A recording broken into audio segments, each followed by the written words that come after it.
Iprenoklama ng Commission on Elections o COMELEC ang 52 sa 54 na nanalong party list group sa ginanap na seremonya noong May 19. Ang mga party list na ito ay kabuuang pupuno sa 63 sektor na pwesto para sa 20th Congress. Nangunguna sa mga nakakuha ng 3 pwesto ang Akbayan, Duterte Youth at Tingog Party List. Kasama rin sa mga may tig-2 pwesto ang 4Ps, Axis at Ako Bicol. Samantala, hindi sinama sa proklamasyon ang Duterte Youth at Bagong Henerasyon o BH Party List dahil sa mga nakabingbing kaso.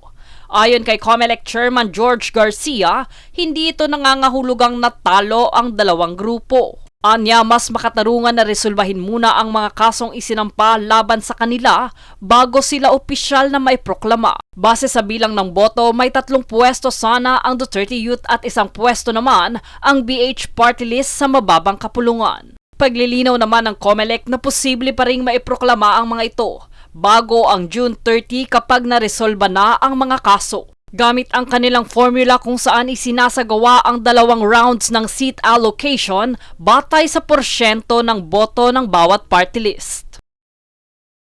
Jade Buhoy, nag-uulat para sa Golden Nation Network.